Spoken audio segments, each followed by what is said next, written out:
नमस्कार। अनमोल कृतियाँ चैनल पर आज मैं आपको सुनाने जा रही हूँ डॉक्टर सुरेश चंद्र तिवारी द्वारा प्रेषित लेख संविधान हत्या दिवस और आपातकाल। संविधान हत्या दिवस और आपातकाल। वर्तमान मोदी सरकार ने 12 जुलाई 2024 को 25 जून संविधान हत्या दिवस घोषित किया है।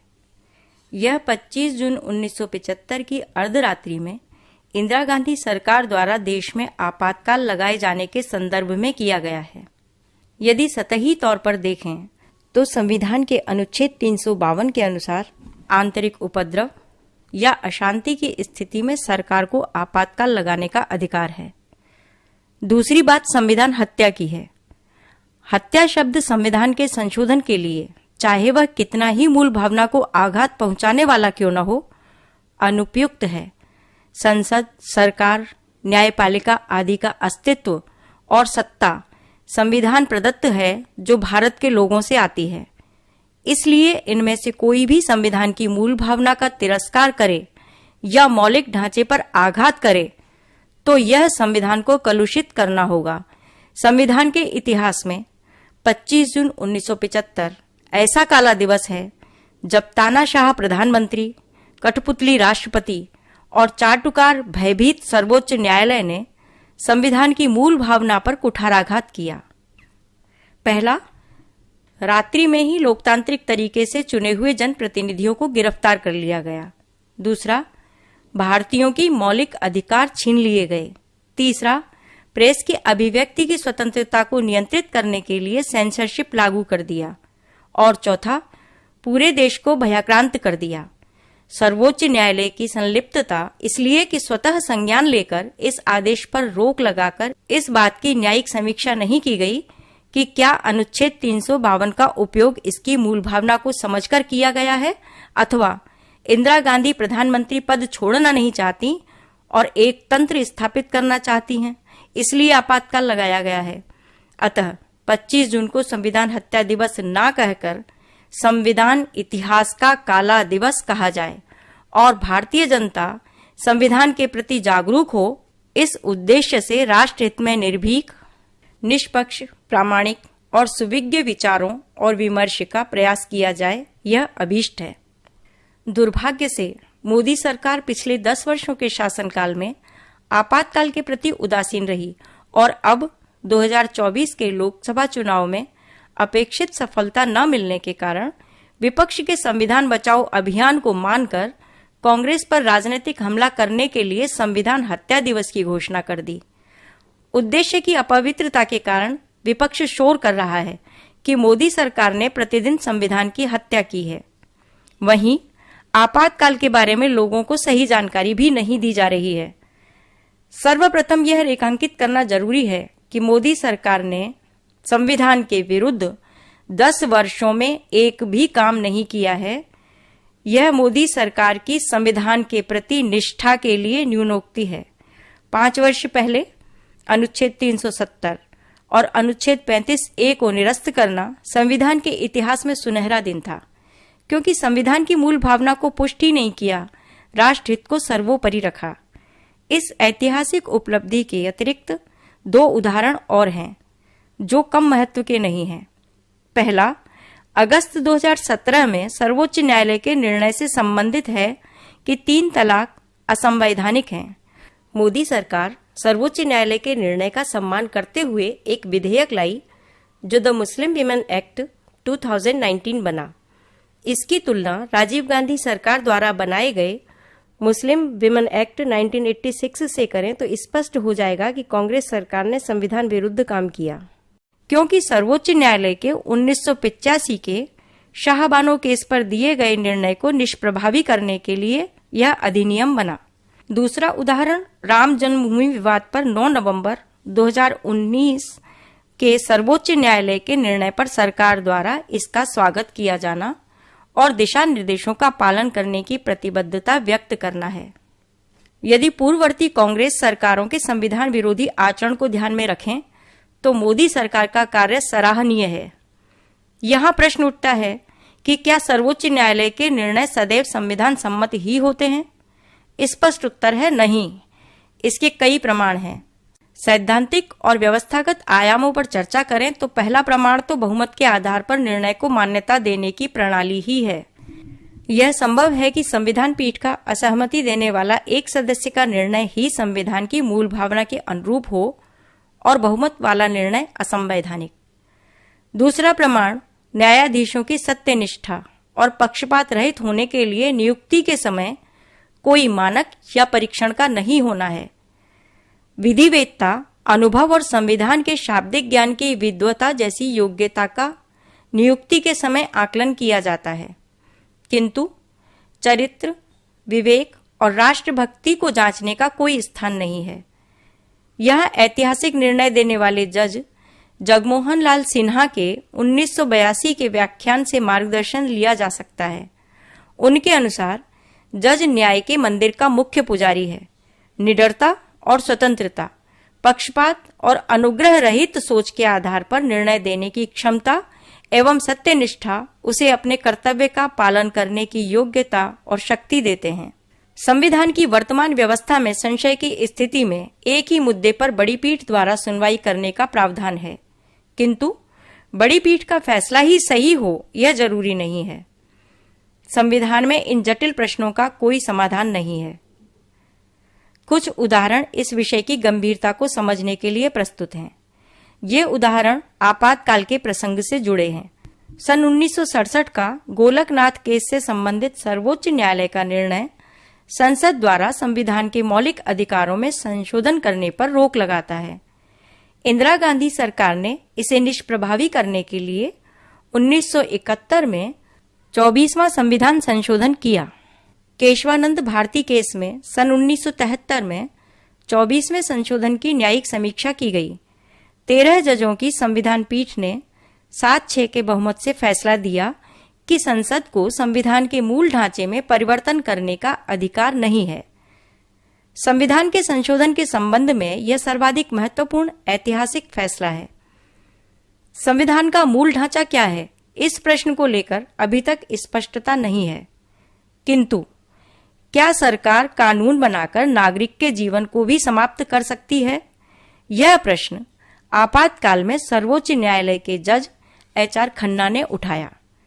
इसका संदर्भ और महत्व समझने के लिए कांग्रेस सरकार के 1971 के मीसा कानून का कैसे आपातकाल में दुरुपयोग हुआ यह जानना होगा। मीसा के तहत बंदी बनाए जाने पर न्यायिक राहत की स्वाभाविक प्रक्रिया प्रतिबंधित कर दी गई। इसका अर्थ है कि मीसा बंदी को न्याय से पूरी तरह वंचित कर देना और सरकार की मर्जी के भरोसे छोड़ देना। आपातकाल में विपक्षी राजनीतिक दल के प्रमुख नेताओं, प्रतिबंधित संगठनों के कार्यकर्ताओं आदि को मीसाबंदी बनाया गया था, जिन्हें आपातकाल समाप्त होने पर ही रिहा किया गया। संविधान के अनुच्छेद 21 के संबंध में बंदी प्रत्यक्षीकरण पर 5 जजों की पीठ ने सुनवाई की। सन 1976 में इस पीठ के 4-1 के निर्णय ने संविधान प्रदत्त मौलिक अधिकार के हनन की इंदिरा गांधी सरकार की नीति को सही ठहराया। भगवती, रे, चंद्रचूड़, बेग और खन्ना इस पीठ के सदस्य थे। केवल खन्ना ने असहमति का निर्णय दिया। अजितनाथ रे मुख्य न्यायाधीश थे। वे केशवानंद भारती केस में असहमति का निर्णय देने वाले 6 जजों में शामिल थे। इंदिरा गांधी सरकार ने उन्हें इसका पुरस्कार दिया जब 3 जजों की वरिष्ठता को नजरअंदाज करते हुए उन्हें मुख्य न्यायाधीश बना दिया। रे ने भी इस अनुग्रह का बदला आपातकाल में सरकार के अन्याय को न्याय घोषित करके चुकाया। वहीं बेग को जनवरी 1977 में खन्ना की वरिष्ठता की अनदेखी कर मुख्य न्यायाधीश बनाकर उन्हें पुरस्कृत किया। यहाँ यह रेखांकित करना नितांत आवश्यक है कि संविधान की मूल भावना और मौलिक ढांचे के संदर्भ में 5 जजों की पीठ में एकमात्र खन्ना का निर्णय ही सही था।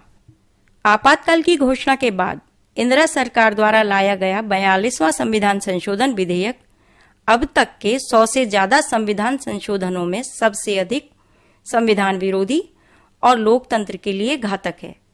इसमें संविधान की मूल भावना के विपरीत संशोधनों के अतिरिक्त संविधान की प्रस्तावना को ही सोशलिस्ट और सेक्युलर जोड़कर भ्रष्ट किया गया। इसे द कॉन्स्टिट्यूशन एक्ट 1976 से जाना जाता है। स्पष्ट है कि इंदिरा गांधी द्वारा आपातकाल लगाना अपवाद नहीं, उनकी और कांग्रेस की अधिनायकवादी और लोकतंत्र के प्रति तिरस्कार की मानसिकता का ही एक उदाहरण है। सन 1971 में रायबरेली से इंदिरा गांधी ने लोकसभा चुनाव जीता था। उनके विरोध में खड़े हुए राजनारायण चुनाव हार गए थे। राजनारायण ने भ्रष्ट तरीके और सरकारी मशीनरी का दुरुपयोग कर चुनाव जीतने का इंदिरा गांधी पर आरोप लगाया और न्यायालय का रुख किया। इस बीच पूरे देश में भ्रष्टाचार और सरकार की जन विरोधी नीतियों का विरोध होने लगा था। गुजरात का नवनिर्माण और जयप्रकाश नारायण जेपी का संपूर्ण क्रांति का आंदोलन जन आक्रोश और असंतोष से उपजा था। 12 जून 1975 को इलाहाबाद उच्च न्यायालय ने ऐतिहासिक फैसला देते हुए राजनारायण के आरोप को सही ठहराया और इंदिरा गांधी को भ्रष्ट तरीके से चुनाव जीतने का अपराधी मानते हुए उन्हें अगले 6 वर्षों तक चुनाव लड़ने के लिए प्रतिबंधित करते हुए संसद सदस्यता और प्रधानमंत्री पद के अयोग्य घोषित किया। सिन्हा आज तक के न्यायिक इतिहास में शिखर पर पहुंचने वाले पहले और अंतिम जज हैं। इंदिरा गांधी ने इस निर्णय के विरुद्ध सर्वोच्च न्यायालय में अपील की। संयोगवश उस समय अवकाशकालीन न्यायाधीश वीआर कृष्ण अय्यर ने इस मामले की सुनवाई की और उच्च न्यायालय के निर्णय को सही ठहराते हुए राहत के तौर पर इंदिरा गांधी को प्रधानमंत्री पद पर बने रहने की अनुमति दी, जब तक अपील पर अंतिम फैसला नहीं आए। कृष्ण अय्यर निष्पक्षता और सत्यनिष्ठा के लिए जाने जाते हैं, जिन्होंने सामाजिक सरोकारों और गरीबों वंचितों के हितों को प्रमुखता दी। इस निर्णय के पश्चात जेपी के नेतृत्व में विरोधी राजनीतिक दलों ने इंदिरा गांधी से त्यागपत्र की मांग की। ध्यान रहे कि जेपी सत्ता से दूर रहे और उनका आंदोलन भी सत्ता पाने के लिए नहीं था। नैतिक रूप से परास्त, कुंठित, तानाशाही प्रवृत्ति वाली इंदिरा गांधी ने 25 जून 1975 को आपातकाल लगाकर जेपी सहित विरोधी नेताओं को जेल में डाल दिया। आपातकाल को लेकर भ्रांतियां और तथ्यहीन दुष्प्रचार भी बहुत हुआ है। कुछ प्रमुख बिंदुओं पर प्रकाश डालना उपयुक्त लगता है।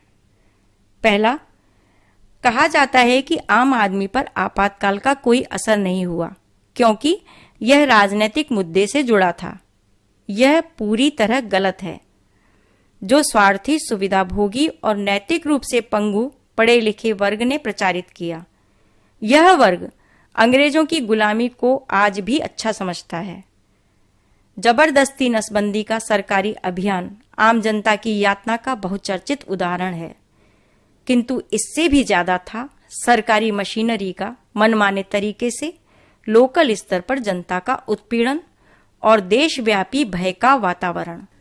दूसरा, विपक्षी राजनीतिक दलों का आपातकाल से पहले आंदोलन और सरकार का विरोध केवल सत्ता प्राप्ति के लिए नहीं था। लोक कल्याण और लोकतंत्र के प्रति उनकी आस्था प्रमुख थी। यद्यपि सब लोग जेपी जैसे निस्वार्थी नहीं थे, इसलिए आपातकाल राजनीतिक मुद्दे पर ही नहीं सिमटा था। मीसाबंदी का अन्याय ब्रिटिश राज के अन्याय से कहीं बढ़कर था। तीसरा, राष्ट्रीय स्वयंसेवक संघ पर आपातकाल की घोषणा के कुछ दिन बाद 4 जुलाई 1975 को प्रतिबंध लगा दिया गया। यह कहना कठिन है कि यदि संघ पर प्रतिबंध नहीं लगाया जाता तो क्या संघ आपातकाल का विरोध करता, किंतु यह सच है कि प्रतिबंध लगने के बाद यह केवल संघ के स्वयंसेवक ही थे जिनके कारण लोकतांत्रिक संघर्ष समिति के आह्वान पर देशव्यापी सत्याग्रह आंदोलन नवंबर 1975 में आरंभ हो पाया। नानाजी देशमुख केंद्रीय समिति के महामंत्री थे। युवा सत्याग्रही आपातकाल और तानाशाही के विरोध में स्वेच्छा से आगे आए थे। इन पर अत्याचारों की कहानी अज्ञात है। चौथा, राजस्थान की लोकतांत्रिक संघर्ष स्मारिका मोहन जोशी के संपादन में 1977-78 में प्रकाशित हुई थी। इस ऐतिहासिक दस्तावेज के पुनः प्रकाशन से आज देशवासी प्रामाणिक जानकारी पा सकते हैं। पांचवां, इस स्मारिका में 22 जुलाई 1975 का जेपी की जेल डायरी से लिया गया लेख है। उन्होंने कांग्रेसी नेताओं की बुजदिली और उनके लोकतंत्र के दुश्मन होने की चर्चा की है। क्या कांग्रेस पार्टी ही लोकतंत्र और संविधान विरोधी पार्टी है? ऐसा लगता है कि इसका उत्तर हाँ है। इसके दो तर्क हैं। पहला तो सन 1977 में जनता सरकार बनने के बाद 43वें और 44 में संविधान संशोधन विधेयकों का कांग्रेस द्वारा विरोध किया जाना सिद्ध करता है कि इंदिरा गांधी आपातकाल में किए गए 42वें संविधान संशोधन को सही मानती थी। 43वां और 44वां संशोधन 42वें संविधान संशोधन के संविधान विरोधी प्रावधानों को निष्प्रभावी बनाने के लिए किए गए थे। कांग्रेस के विरोध के कारण संविधान की प्रस्तावना में किया गया परिवर्तन निरस्त नहीं हो सका, जो आज तक विद्यमान है। सन 1986 में राजीव गांधी सरकार का संविधान विरोधी संशोधन और नरसिम्हा राव सरकार का गैट 1994 में शामिल होकर संविधान में निर्देशित संप्रभुता का हनन कांग्रेस के संविधान विरोधी मानसिकता के ही उदाहरण है। हाल में हुए लोकसभा चुनाव के पश्चात कांग्रेस के नेता लोकतांत्रिक पद्धति से चुनी मोदी सरकार को अपदस्थ कर सत्ता हथियाने के लिए अलोकतांत्रिक और राष्ट्र विरोधी गतिविधियों में लगे हुए हैं। यदि इंदिरा गांधी सत्ता नहीं छोड़ने के लिए प्रतिबद्ध थी, तो आज की कांग्रेस सत्ता हड़पने के लिए प्रतिबद्ध दिखती है। छठा, कांग्रेस की मानसिकता को समझने के लिए जब संविधान बना ही नहीं था, तब की घटना का उल्लेख करना जरूरी है। गांधी वध के तुरंत बाद पटेल नेहरू की जोड़ी ने संघ के सरसंघ चालक गोलवलकर जी को बंदी बना लिया और संघ पर घृणा और हिंसा फैलाने का आरोप लगाकर प्रतिबंध लगा दिया। न्यायिक विधि की पूरी तरह अवहेलना करते हुए पूर्वाग्रह के आधार पर सत्ता के दुरुपयोग का यह सन 1947 से आज तक का सबसे बड़ा उदाहरण है। तपस्वी निस्वार्थ भाव से राष्ट्र को समर्पित गोलवलकर जी को यह यातना उन्होंने दी जो स्वतंत्रता से ज्यादा सत्ता को महत्व देते थे। विभाजित देश को स्वीकार किया जाना इसका परिणाम था। यही नहीं, संघ पर बिना प्रमाण के दुर्भावना से लगाए आरोप के कारण आज तक संघ को लांछित किया जाता रहा है। उपरोक्त बिंदुओं पर हमें विचार करना होगा। लोकतंत्र और संविधान के नाम पर क्षुद्र राजनीतिक लाभ के लिए किए जा रहे षड्यंत्रों को समझना होगा। सन 1990 में उत्तर प्रदेश में तत्कालीन मुख्यमंत्री मुलायम सिंह यादव ने सेक्युलरिज्म की आड़ में तथाकथित बाबरी मस्जिद के ढांचे को बचाकर संविधान की रक्षा के नाम पर अघोषित आपातकाल जैसा हिंदुओं पर अत्याचार किया था। वाराणसी के घाटों पर राम नाम का उच्चारण करने से श्रद्धालु डरते थे। रेल और बसों की आवाजाही पर मनमाना अंकुश लगा दिया गया था। कार सेवक का भ्रम होने पर किसी को भी मारना पीटना और जेल में बंद कर देना आम हो गया था। उनके आदेश पर ही अयोध्या में कार सेवकों की गोली मारकर हत्या कर दी गई। संविधान बचाने की बात करने वाले, मानव अधिकारों का ढिंढोरा पीटने वाले बुद्धिजीवी इन अत्याचारों पर मौन हैं। यही नहीं, यह वर्तमान लोकतंत्र की विडंबना है कि ऐसा व्यक्ति देश का रक्षा मंत्री बना। वोट बैंक की राजनीति के कारण प्रधानमंत्री मोदी ने ऐसे व्यक्ति को सार्वजनिक तौर पर नमन किया। जिस व्यक्ति पर नरसंहार का अभियोग चलाया जाना चाहिए था, उसे सम्मानित किया गया। भारत राष्ट्र के विभाजित राज्य का संविधान पवित्र ग्रंथ नहीं है। 26 नवंबर 1949 को जिस संविधान को स्वीकार किया गया था, उसमें 100 से अधिक संशोधन किए जा चुके हैं। मूल प्रस्तावना में सेक्युलरिज्म और सोशलिज्म को जबरदस्ती घुसेड़ दिया गया है और वोट बैंक की राजनीति ने पूरे संविधान को सेक्युलरिज्म के विकृत रूप और आरक्षण के नाम पर जातिवाद जैसे विभाजनकारी विमर्शों में समेट दिया है। यही नहीं, भ्रष्टाचार के आरोप में जेल में बंद मुख्यमंत्री के लिए संविधान मौन है। सर्वोच्च न्यायालय और केंद्र सरकार, राष्ट्रपति असहाय हैं। चुनावी लोकतंत्र विश्व भर में सच्चे लोक कल्याण के उद्देश्य में असफल सिद्ध हुआ है। इस पश्चिम से आयातित व्यवस्था का विकल्प समय की आवश्यकता है। आपातकाल में मैंने एक कविता लिखी थी, आह्वान। इसके अंत में है, आओ करें सभी यह प्रण, हो पुनः धर्म संस्थापन।